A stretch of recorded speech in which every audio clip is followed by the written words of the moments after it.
Hello friends, स्वागत है आप सभी का आपके अपने यूट्यूब चैनल लर्निंग नीट पर। और जैसा कि आपको पता है, शाम को 5 बजे की आपकी जो क्लास होती है, यहाँ पे हम देखते हैं जीके जीएस एसएसटी के कुछ सेलेक्टेड क्वेश्चंस। और सबसे अच्छी बात इस क्लास की ये है कि इसमें जो क्वेश्चंस रहते हैं वो आपके सभी कॉम्पिटेटिव एग्जाम के सिलेबस के साथ जाते हैं, यानी कि जो कॉमन सब्जेक्ट हैं, जो कॉमन टॉपिक्स हैं, वही क्वेश्चन हम शाम को 5 बजे वाली क्लास में देखते हैं, ताकि आप सभी एग्जाम्स के लिए इसको प्रेफर कर सकते हैं। चाहे वो आपका सुपर टेट हो, एमपी टेट हो, यूपी टेट हो, लेखपाल भर्ती हो, या इस तरह का कोई भी एग्ज़ाम हो। तो चलिए स्टार्ट करेंगे सेशन। कल हम लोगों ने यहाँ पे पंचायती राज से रिलेटेड कुछ क्वेश्चंस देखे थे, सेलेक्टेड क्वेश्चंस थे, और उसमें कुछ चीज़ें आपको ऑलरेडी याद हो गई होंगी, क्योंकि कुछ चीज़ें ऐसी थी जो बहुत इंपॉर्टेंट थी और कई बार रिपीट हुई थी अलग अलग तरह के प्रश्नों में। तो आज उसका हम सेकेंड पार्ट देख रहे हैं, उसके आगे के प्रश्न देख लेंगे। तो चलिए स्टार्ट करेंगे सेशन, बिना टाइम वेस्ट किए स्टार्ट करते हैं। देखिए, प्रश्न का जो पैटर्न है वो एक स्टैंडर्ड पैटर्न है, जैसा कि कठिन एग्जामों में आता है, ठीक है, और कुछ नॉर्मल है।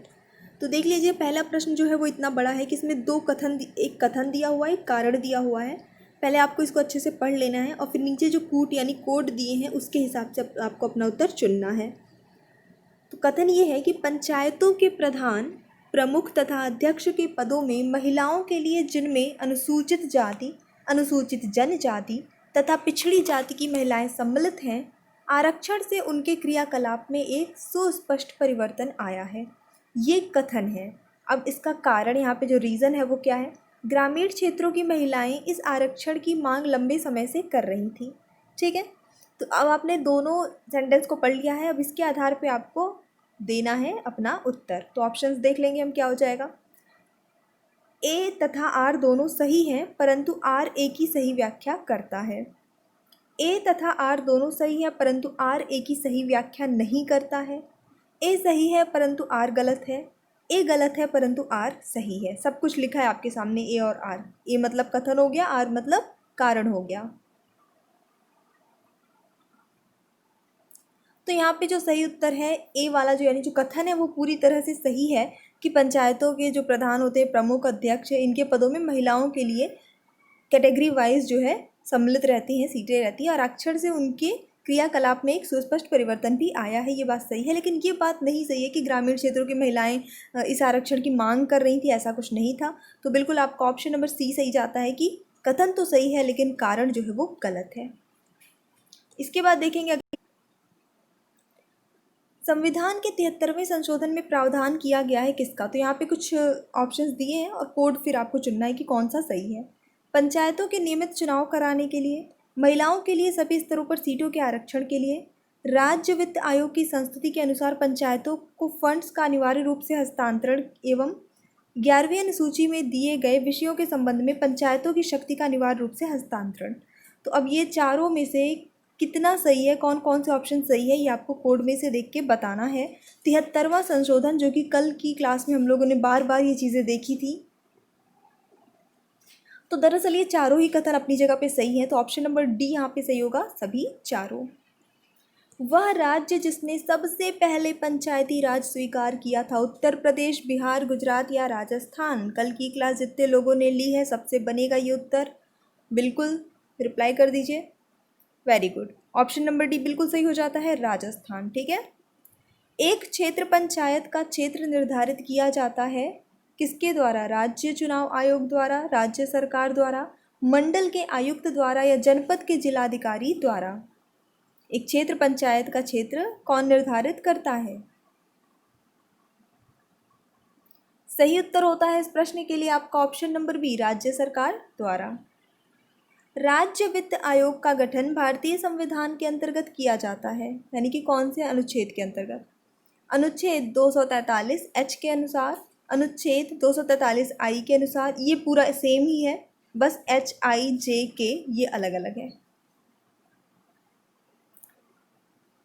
चलिए देखेंगे, उत्तर सही होता है आपका ऑप्शन नंबर बी, अनुच्छेद 243 आई के अनुसार राज्य वित्त आयोग का गठन। पंचायती राज का मुख्य उद्देश्य क्या है?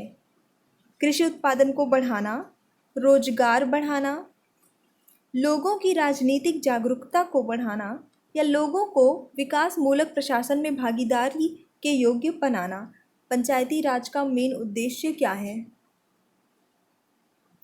सही उत्तर होता है आपका ऑप्शन नंबर डी, लोगों को विकास मूलक प्रशासन में भागीदारी के योग्य बनाना। और इसी के साथ अगला प्रश्न कि पंचायत के चुनाव कराने हेतु निर्णय किसके द्वारा किया जाता है? केंद्र सरकार, राज्य सरकार, जिला न्यायाधीश या चुनाव आयोग? उत्तर होता है आपका ऑप्शन नंबर बी, राज्य सरकार द्वारा। निम्नलिखित कथनों पर विचार कीजिए। अब यहाँ पे फिर से दो कथन हैं और आपको फिर ऑप्शन में से बताना है कि कौन कौन सा कथन सही है। भारत के संविधान के भाग 9वें भाग में पंचायतों से संबंधित उपबंध है और उसे संविधान 73वां संशोधन अधिनियम 1992 द्वारा अंतःस्थापित किया गया है। भारत के संविधान के भाग 9A में नगर पालिका से संबद्ध उपबंध है तथा अनुच्छेद 243A के अनुसार प्रत्येक राज्य के लिए दो प्रकार की नगर पालिकाएं हो सकती हैं, नगर पालिका परिषद और नगर निगम। अब बताइएगा कि इसमें से दोनों में से कौन सा कथन सही है, या दोनों सही है या दोनों गलत है। तो कल हम लोगों ने बहुत अच्छे से ये वाला कथन पढ़ा हुआ था, मतलब इस बारे में पढ़ा था 73वां संशोधन अधिनियम 1992 के बारे में। तो बिल्कुल आपका ऑप्शन नंबर ए यहाँ पे सही हो जाता है। फिलहाल यहाँ पे केवल एक जो कथन है वो सही है। भारत के संविधान में पंचायतों तथा नगर पालिकाओं से संबद्ध 73वें और 74वें संवैधानिक संशोधन जब हुए उस समय भारत के प्रधानमंत्री कौन थे? इंदिरा गांधी, राजीव गांधी, पीवी नरसिंह राव या फिर वीपी सिंह? और उत्तर सही होगा इस प्रश्न के लिए आपका option number C, PV Narasimha Rao. Bharat के त्रिस्तरीय पंचायती राज व्यवस्था की सिफारिश किसने की थी? अशोक मेहता समिति ने, बलवंत राय मेहता समिति ने, जीवी राव समिति ने या फिर LM सिंघवी समिति ने? अभी कल ही पढ़ाया था, डिटेल से ध्यान दीजिएगा थोड़ा सा। बिल्कुल सही उत्तर आपका ऑप्शन नंबर बी, अगर आपने गेस किया, बलवंत राय मेहता समिति ने बिल्कुल सही उत्तर त्रिस्तरीय पंचायती ढांचे की सिफारिश की थी। भारत में पंचायती राज व्यवस्था सर्वप्रथम राजस्थान और ब्लैंक में प्रारंभ की गई। तो अब ये तो हमें पता है कि राजस्थान में प्रारंभ की गई, हम कल भी पढ़ रहे थे, आज भी एक प्रश्न में हमें इसका उत्तर मिल चुका है। लेकिन और एक जगह कहाँ पे प्रारंभ की गई थी? हरियाणा, गुजरात, उत्तर प्रदेश, आंध्र प्रदेश? तो सही उत्तर होता है राजस्थान के साथ आपका option number D, Andhra Pradesh. इसको याद कर लीजिए। पंचायती राज व्यवस्था में न्याय पंचायतों को किसी को बंदी बनाए जाने की सजा देने का अधिकार निम्न में से किस राज्य में है? समझ रहे हैं आप, मतलब कि पंचायती राज व्यवस्था में जो न्याय पंचायतें होती हैं उनको ये अधिकार मिला है कि वो किसी को बंदी बना सकते हैं, बंदी बनाने की सजा दे सकते हैं। ठीक है, कौन से राज्य में ऐसा है? बिहार, जम्मू कश्मीर, महाराष्ट्र, पश्चिम बंगाल? ऑप्शन नंबर सही होगा ए, बिहार में। ठीक है, अगला प्रश्न, निम्न राज्यों में से किसमें पंचायती राज संस्था नहीं है? असम, केरल, नागालैंड, त्रिपुरा? तो नागालैंड में जो है, सॉरी ऐसा हो गया, नागालैंड में पंचायती राज संस्था नहीं है, व्यवस्था नहीं है। पंचायती राज की अनुशंसा किसने की? भारत सरकार अधिनियम 1935, क्रिप्स मिशन 1942, भारत का स्वतंत्रता अधिनियम 1947 या बलवंत राय मेहता समिति की रिपोर्ट 1957? बिल्कुल उत्तर आपका ऑप्शन नंबर डी ही होगा, बलवंत राय मेहता समिति की रिपोर्ट 1957। संविधान के 73वें संशोधन द्वारा पंचायतों को निर्दिष्ट किए जाने वाले कार्य निम्नलिखित में वर्णित हैं। कहाँ पे वर्णित हैं कि क्या क्या कार्य जो है पंचायतों को करना है? 11वीं सूची में, 10वीं में, 13वीं में, 12वीं में? उत्तर सही होता है 11वीं सूची में, आपका ऑप्शन नंबर ए यहाँ पे सही हो जाता है। भारतीय संविधान का 73वां संशोधन प्रावधान करता है किस चीज़ का? पहली बार पंचायती राज का, पंचायतों पर प्रशासकीय नियंत्रण हटाने का, पंचायत चुनावों की विधि में परिवर्तनों का, पंचायत चुनावों को आदेशात्मक तथा लोकसभा एवं विधानसभा चुनाव के समकक्ष बनाने का?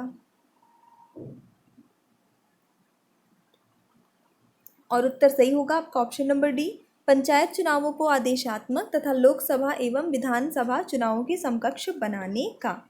पंचायती राज व्यवस्था से निम्न में से कौन सी समिति संबद्ध नहीं है? अशोक मेहता समिति, VKR वी राव समिति, संस्थानम समिति या फिर B.R. मेहता समिति? जो संबद्ध नहीं है वही बताइएगा। एक बार वीडियो को प्लीज़ लाइक कर दीजिए आप लोग। आप लोगों के लाइक से बहुत अच्छा लगता है, मोटिवेशन मिलता है, एक कहीं ना कहीं पॉजिटिविटी आती है कि हाँ ठीक है, जो मेहनत कर रहे हैं उसके बदले में कहीं ना कहीं पॉजिटिविटी मिल रही है, एनर्जी मिल रही है, मोटिवेशन मिल रहा है, and that matters a lot. Okay, so चलिए देखेंगे यहाँ पे जो करेक्ट आंसर होगा इसका, वो आपका ऑप्शन नंबर बी हो जाता है, V.K.R.V. राव समिति। बढ़ेंगे अगले प्रश्न की ओर। पंचायती राज को संवैधानिक स्थिति प्रदान करने की संस्तुति निम्न में से किस कमेटी द्वारा की गई है? L.M. Singhvi committee, Balwant Rai Mehta committee, Rao committee, Ashok Mehta committee. मुझे लगता है अब तक तो ये सारी चीज़ें रटी होंगी, पर इसका उत्तर जो है वो क्या है? संवैधानिक स्थिति प्रदान करने की जो संस्तुति की गई है वो L.M. सिंघवी कमेटी द्वारा की गई है। तो आपका उत्तर ऑप्शन नंबर ए हो जाएगा इस प्रश्न के लिए। चलिए बढ़ेंगे अगले प्रश्न की ओर। संविधान के प्रावधानों के अंतर्गत पंचायत चुनाव कराने का निर्णय किया जाता है किसके द्वारा? केंद्र सरकार, राज्य सरकार, भारत के चुनाव आयोग, राज्य चुनाव आयोग द्वारा। अभी ये प्रश्न आया था, बस थोड़ा सा उसमें डिफरेंस है, प्रश्न पूछने का तरीका थोड़ा शब्दों में हेर फेर है और कुछ नहीं। इसमें बोल दिया कि संविधान के प्रावधानों के अंतर्गत।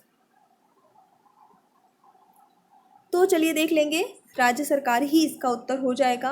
जाहिर सी बात है कि संविधान में ऐसा प्रावधान है, तभी राज्य सरकार ही जो है निर्णय करती है इस विषय में। सो ये हमारे क्वेश्चंस थे। आई जस्ट होप कि आपको पसंद आए होंगे। अगर पसंद आए तो लाइक करिए, शेयर करिए। अगर आप चैनल पे न्यू हैं तो प्लीज़ चैनल को सब्सक्राइब ज़रूर करिएगा। ये क्लास हमारी डेली शाम को 5 बजे होती है। So thanks for watching, keep studying and bye bye.